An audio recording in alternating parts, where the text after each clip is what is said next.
Bonjour, c'est un plaisir de vous retrouver aujourd'hui et de pouvoir partager ensemble la parole de Dieu. Alors Pâques est passé déjà depuis quelques jours, mais j'aimerais justement aujourd'hui que l'on voit une parole de Jésus qui résonne, un peu comme un écho. Elle résonne dans nos têtes, elle résonne dans nos mémoires, mais elle devrait aussi résonner dans nos vies. C'est la dernière parole que Jésus a prononcée. Et pour cela, pour mémoire, j'aimerais que l'on prenne dans Jean 19, le verset 28. Après cela, Jésus savait que maintenant tout était achevé, et pour que l'écriture soit accomplie, il dit « J'ai soif ». Il y avait là un vase plein de vinaigre. Les soldats trempèrent une éponge dans du vinaigre, la fixèrent à une branche d'hysope et l'approchèrent de la bouche de Jésus. Jésus prit le vinaigre, puis il dit « Tout est accompli ». Il baissa la tête et rendit l'esprit. J'aimerais qu'on s'arrête sur ce « tout est accompli », ou on pourrait dire « tout est fini ». Alors, c'est vrai que peut-être à première lecture, on a l'impression que Jésus sent que la fin est proche et qu'il dit « voilà, tout est fini ». Et ça pourrait sembler un peu défaitiste, ou ça pourrait donner une impression de désespoir. Mais ce « tout est fini » est quand même très différent. Ce tout est fini, c'est un peu plus comme la satisfaction de quelqu'un qui est arrivé au bout de sa mission. C'est un petit peu comme le supporter d'un match de foot qui, voyant son équipe gagner, attend les 3 coups de sifflet. Et quand les 3 coups de sifflet arrivent, alors tout est fini. Il n'y a plus rien d'autre qui peut se passer. La victoire, elle est acquise. Et c'est dans ce sens-là que Jésus a dit « tout est accompli ». La satisfaction d'avoir accompli sa mission, la satisfaction de savoir que dorénavant, plus rien ne pourrait détricoter ce qu'il a fait sur terre, ce qu'il a fait ce jour à la croix. Alors ce tout est accompli, il est lourd de sens, il est lourd de signification. Pour Jésus, certes, parce que ça voulait dire qu'à ce moment-là, il allait mourir, mais pour nous aussi, parce que nous sommes au bénéfice de cette mission. C'est pour nous que tout a été accompli. Alors, j'aimerais que l'on réfléchisse un peu ensemble sur ce que signifie pour nous ce « tout est fini, tout est accompli ». Probablement la première chose, c'est de voir la conséquence directe sur notre vie avec un grand V. Et oui, parce que si tout est accompli, ça veut dire que Jésus avait une mission. Et cette mission, elle date de plusieurs millénaires. C'est une vieille histoire. Rappelez-vous, il faut revenir dans Genèse, Genèse 3. L'humanité, l'homme et la femme, ont péché. Ils ont choisi de désobéir à Dieu. Ils se sont rebellés contre Dieu. Et ce fut une catastrophe. À partir de ce moment-là, l'humanité a été séparée de Dieu. Nous ne pouvons plus avoir, à partir de ce moment-là, de contact avec Dieu.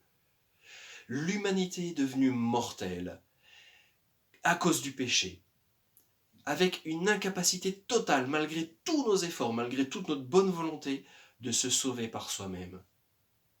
Et puis, le monde a connu la souffrance, a connu la mort, a connu l'injustice.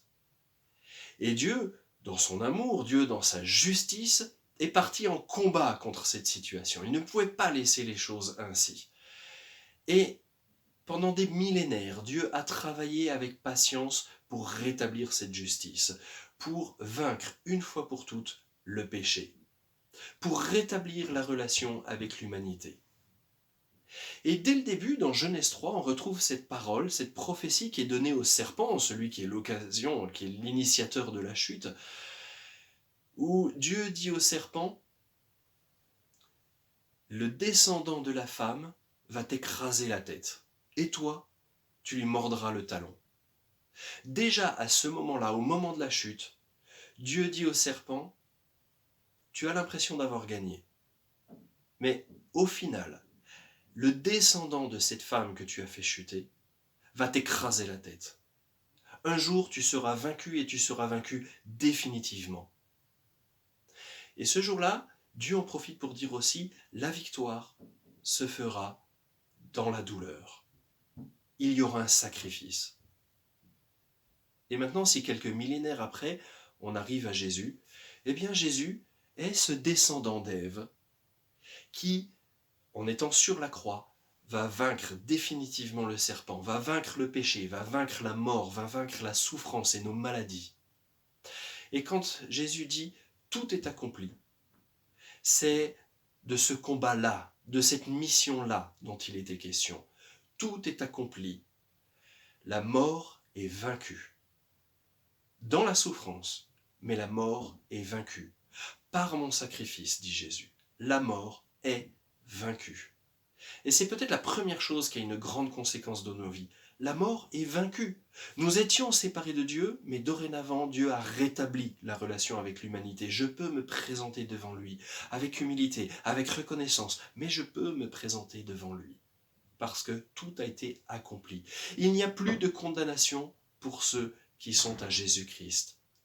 Plus rien ne peut nous séparer de l'amour de Dieu. Et ce monde, on le sait, il est injuste encore aujourd'hui, il est révoltant, il est douloureux. Et ce monde avait vraiment besoin, et encore aujourd'hui, besoin de quelque chose de radical. Pas juste de quelques rustines sur une petite fuite, de quelque chose de radical. Et Jésus, le Fils unique de Dieu, a pris sur lui nos souffrances, notre péché, notre condamnation. Et ce jour-là, il l'a vaincu. Tout est accompli. Quelque chose de radical, quelque chose qui permet de faire toute chose nouvelle. Et Dieu fait toute chose nouvelle par Jésus-Christ. Alors peut-être que la première conséquence de ce tout est accompli, c'est de pouvoir se tourner vers Jésus et de lui dire « Je viens à toi ». Tu nous as fait cette promesse, venez à moi vous qui êtes fatigués et chargés, et je vous donnerai du repos. Et peut-être que notre première réponse, le premier impact que ce tout est accompli devrait avoir dans nos vies, c'est que nous puissions nous tourner vers le Seigneur et lui dire « Seigneur, je suis fatigué de cette injustice, je suis chargé de mon péché, mais je viens à toi pour que tu me donnes du repos, parce que ce combat, tu l'as mené et tu l'as vaincu. Tout est accompli, tu l'as dit toi-même. » Je vois une deuxième idée aussi qui pourrait être très importante d'appliquer dans nos vies. C'est que quand Jésus dit « tout est accompli », ça veut dire qu'il y a des choses qui avaient été promises. Et c'est vrai que ce « tout est accompli » veut dire « j'ai accompli toutes les prophéties me concernant ».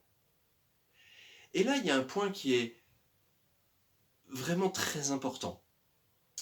C'est que Jésus avait été annoncé par des prophéties.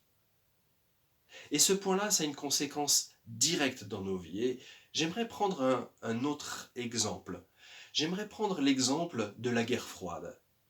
Cette période où l'URSS était en tension avec les États-Unis et où les uns et les autres avaient une multitude d'espions qui cherchaient à récupérer des informations militaires, scientifiques, économiques, de savoir qui avait vraiment le pouvoir dans les gouvernements, et chacun avait ses espions en place.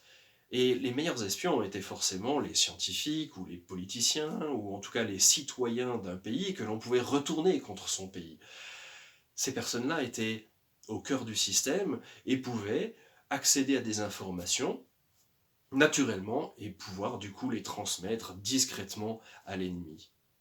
Mais arrivait un moment où l'espion pouvait se sentir en danger et chercher à quitter son pays d'origine et aller rejoindre son pays d'adoption. Et là, se posait un problème. Comment reconnaître que la personne que l'on avait physiquement en face de soi était bien le fameux scientifique ou le fameux militaire que l'on ne connaissait que par un nom de code? Et donc il y avait un système dans l'espionnage qui consistait à se mettre d'accord sur un certain nombre de preuves, d'éléments tangibles, qui permettaient de dire si un jour vous arrivez sur notre territoire et que vous nous montrez ces preuves-là, eh bien nous aurons la certitude que vous êtes bien qui vous dites être, que vous êtes bien l'espion dont on ne connaît que le code. Et ainsi, quand un espion se présentait, eh bien, il avait toute une liste. Il devait utiliser une certaine boîte aux lettres, pas n'importe laquelle, une certaine boîte aux lettres. Et puis, un certain nombre d'heures après avoir déposé son message, il devait, par exemple, se trouver à un endroit précis, devant un monument précis, avec peut-être un document précis ou un habit précis. Et puis, à ce moment-là, des contacts de l'ambassade ou des services secrets venaient l'approcher, lui poser une question précise à laquelle l'espion devait répondre avec une réponse précise. Si possible, vous savez, ce genre de dialogue de sourds, où la réponse n'a rien à voir avec la question. Du genre oh, cette statue est belle, oui, mais les pigeons sont nombreux. Ce genre de question qui ne peut pas arriver par hasard, ce genre de réponse qui ne peut pas arriver par hasard. Et puis ainsi de suite, avec 5, 6, 10 preuves établies à l'avance, l'espion prouvait qu'il était au courant de tout le protocole. Et là, les services secrets pouvaient avoir la certitude que oui, il s'agissait bien de cet espion connu sous ce nom de code. Jésus a été annoncé par plusieurs prophéties. Plusieurs prophéties, ça veut dire quoi? Mais ça dépend comment on compte une prophétie, mais il y a, selon les comptes, entre 300 et 400 prophéties concernant directement la venue et la mission du Messie. Et ce qui est extraordinaire, c'est que pour ces 300 ou 400 prophéties, Jésus y répond pleinement et de manière tangible. Pour nous, la conséquence, ça veut dire que nous avons affaire à quelqu'un qui arrive en disant « Je suis le Messie, je viens pour vous sauver, ne vous inquiétez pas, suivez-moi ». Oui, c'est bien, mais va-t-on vraiment suivre n'importe qui, le premier venu? Ce qui est frappant, c'est que quand on regarde dans cette période de l'histoire, là, vers l'an 0 de notre ère, eh bien, des soi-disant Messies, il y en avait régulièrement. Chaque décennie, quasiment, avait son Messie. Une personne qui avait ses disciples et qui pouvait prétendre à être le Messie et qui montait à Jérusalem et qui cherchait à répondre à un certain nombre des prophéties concernant le Messie. Tous sont morts. Et tous, au final, ont été rejetés comme Messie. Et après, dans l'histoire, jusqu'à aujourd'hui, il y a des personnes qui prétendent être le Messie. Il y a des personnes qui prétendent être le prophète suprême. Des personnes qui disent « Suivez-moi, je suis l'exemple avec un E majuscule ». Qui allons-nous suivre? Eh bien, ce jour-là, à la croix, Jésus a dit « Tout est accompli ». Il y a eu 300 à 400 prophéties concernant le Messie. Regardez attentivement, je les ai toutes accomplies. Je suis celui qui devait venir. Et quand je vous dis « Suivez-moi, faites-moi confiance, je vais ressusciter et vous allez ressusciter à ma suite », vous pouvez me faire confiance. Je suis celui qui devait venir et j'en ai apporté la preuve. Alors ceci devrait changer des choses dans notre vie parce que, comme je l'ai dit au début, dans cette première idée et ce premier écho, eh bien, il est celui qui peut transformer radicalement nos vies, transformer notre vie mortelle en vie éternelle, celui qui peut transformer notre vie réduite, malade, de souffrance, en vie de victoire. Et nous avons la certitude que c'est vrai, parce que quand Jésus dit « tout est accompli », il vient aussi montrer, il vient aussi apporter la preuve que sa parole est digne de confiance. Alors aujourd'hui, j'aimerais vous proposer d'écouter ces deux échos, ces deux premiers échos de « tout est accompli ». Il est celui par lequel toute victoire est acquise. Et il est celui en qui nous pouvons avoir confiance. Et ceci devrait transformer notre vie quotidienne, nous apporter de la confiance, nous apporter de la joie, nous apporter une vie débordante. Nous avons confiance dans celui qui est venu. Alors je vous souhaite une excellente semaine et je vous souhaite de pouvoir marcher dans sa présence, cette présence que Jésus a rétablie. Cette présence dont nous étions privés, mais dont nous pouvons aujourd'hui goûter gratuitement à chacune des secondes de notre vie. Goûter que chaque seconde de cette semaine puisse être une seconde vécue dans la présence de Dieu. Soyez bénis.